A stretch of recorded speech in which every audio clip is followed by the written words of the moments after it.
Trombone Shorty. Musical story time with concerts for Tots. Trombone Shorty. Words by Troy. Trombone Shorty. Andrews. Pictures by Brian Collier.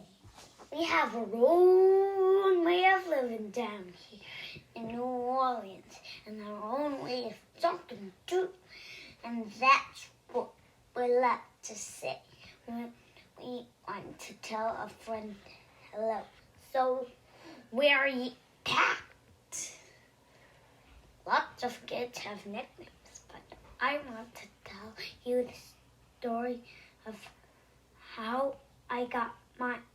Just how you like when you listen to your favorite song. Let's start from the beginning, because this is a story about music. But before you can understand how much music means to me, you have to know how important it is to my hometown. My greatest inspiration. I grew up in a neighborhood in New Orleans called TROMBONE. Any time of day or night, you could hear music floating in there. There was music in my house, too. My big brother, James, played the trumpet so loud that you could hear him halfway across town. He was the leader of his own band, and my friends and I would pretend to be in the band too. Follow me, James would say.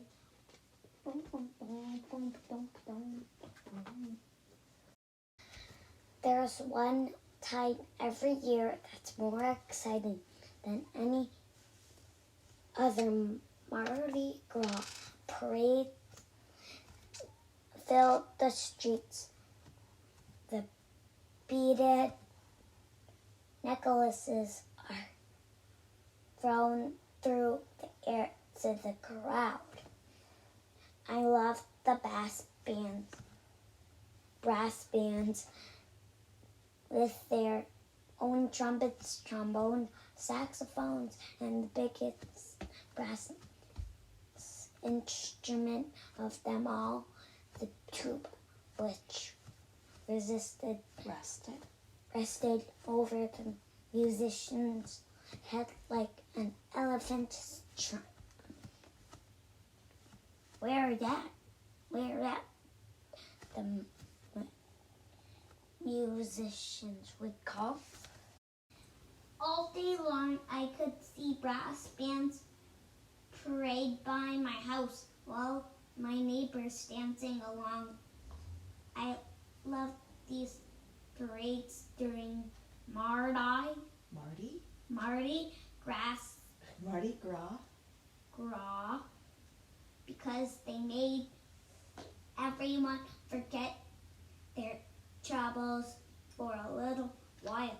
People don't have a lot of money in Tromé, but we always had a lot of music.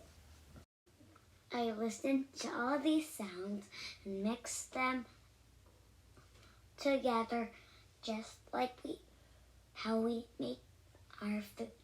We take one big pot and we throw in sausage, crab, shrimp, chicken, vegetables, rice, whatever's in the kitchen, and stir it all together and let it cook.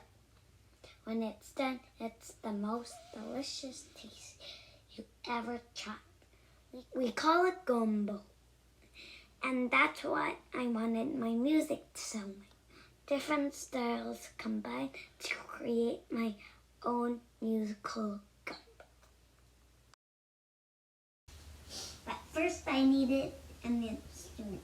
The great thing about music is that you don't even need a real instrument to play, so my friends and I decided to make our own.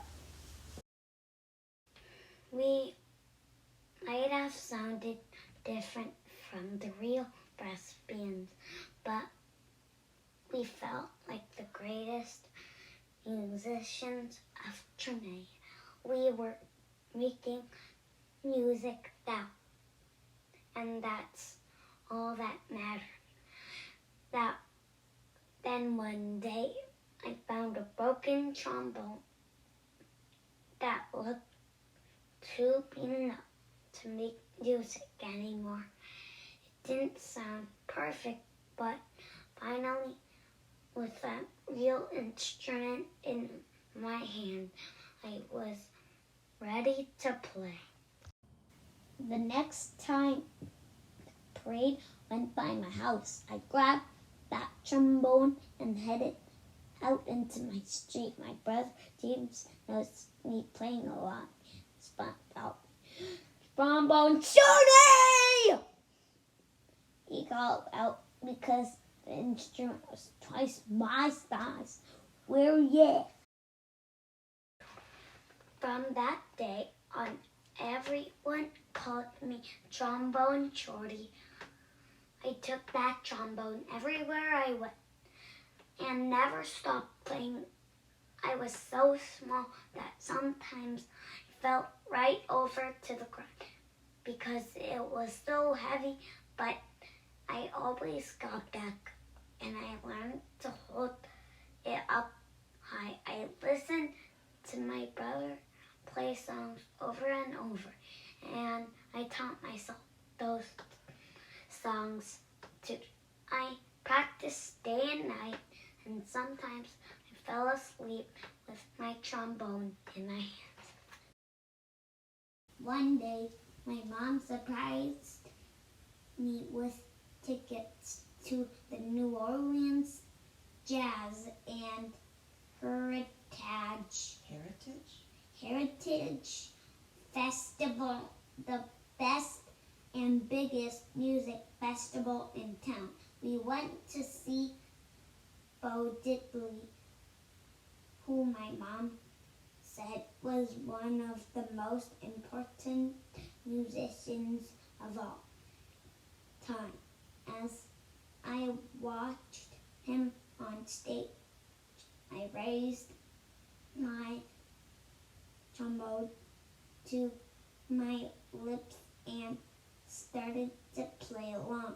He stopped his band in the crowd in the middle of the song and asked the crowd, "Who's that playing out there?"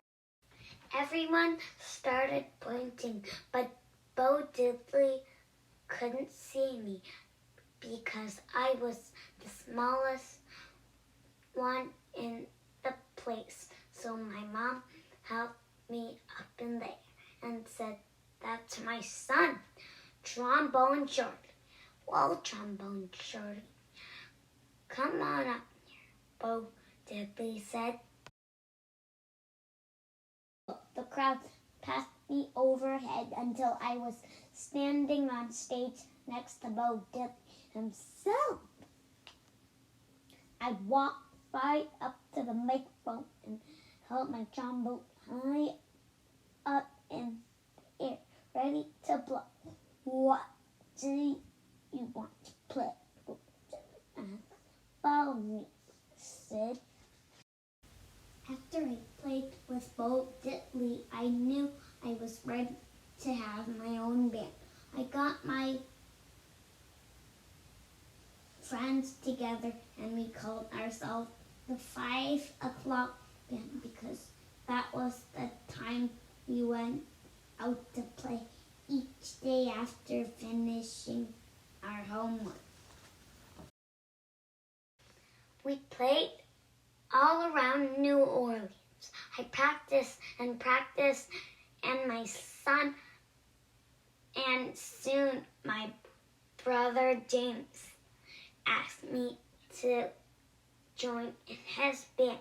Well, when people wondered who the kid in his band was he proudly say, "That's my little brother, Trombone Shorty." And now I have my own band called Trombone Shorty in Orleans Avenue, named after a street in Treme. I've played all around the world, but I always come back to New Orleans, and when I'm home, I make sure to keep my eyes on the younger musicians in town and help them just like my brother did for me. Today I played at the same New Orleans Jazz Festival where I once played